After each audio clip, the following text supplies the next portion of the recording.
मुख्यमंत्री माझी लाडकी बहीण योजनेच्या लाभार्थ्यांनो, ही माहिती अत्यंत महत्त्वाची आहे. कृपया शेवटपर्यंत ऐका. जर तुम्हाला नोव्हेंबर किंवा डिसेंबर महिन्याचा हप्ता अजून मिळालेला नसेल, तर घाबरून जाण्याचं काहीच कारण नाही. कारण तुमची योजना बंद झालेली नाही.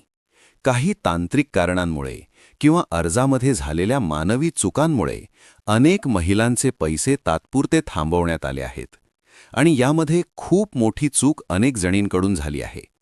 ई-केवायसी करताना कुटुंबात कुणी सरकारी कर्मचारी आहे का, या प्रश्नासमोर चुकून घाईघाईत हो असा पर्याय क्लिक झाला आहे. नियमानुसार सरकारी नोकरीत असलेल्या कुटुंबांना या योजनेचा लाभ मिळत नाही.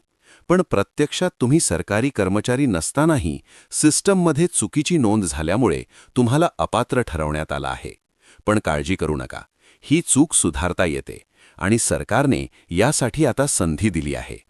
जर तुमचा हप्ता थांबलेला असेल तर सर्वात पहिले तुमच्या तालुक्यातील महिला व बाल विकास विभागाच्या कार्यालयात जा. तिथे गेल्यावर तुम्हाला एक लेखी अर्ज द्यावा लागेल. त्या अर्जामध्ये स्पष्ट लिहा की तुमच्या कुटुंबात कोणीही सरकारी नोकरीत नाही. ई-केवायसी करताना तांत्रिक चूक झाली आहे. अर्जाची पुन्हा तपासणी करण्याची विनंती आहे.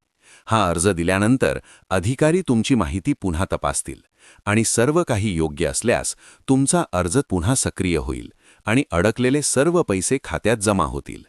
यासोबतच तुमच्या अंगणवाडी सेविकेशी नक्की संपर्क करा. त्या तुम्हाला योग्य मार्गदर्शन करतील आणि प्रक्रिया लवकर पूर्ण होण्यास मदत करतील. म्हणूनच बहिणींनो, निराश होऊ नका, संयम ठेवा आणि योग्य पद्धतीने अर्ज दुरुस्ती करा. ही माहिती इतर लाडक्या बहिणींना नक्की शेअर करा, जेणेकरून कोणाचाही हक्काचा पैसा अडकून राहणार नाही. धन्यवाद.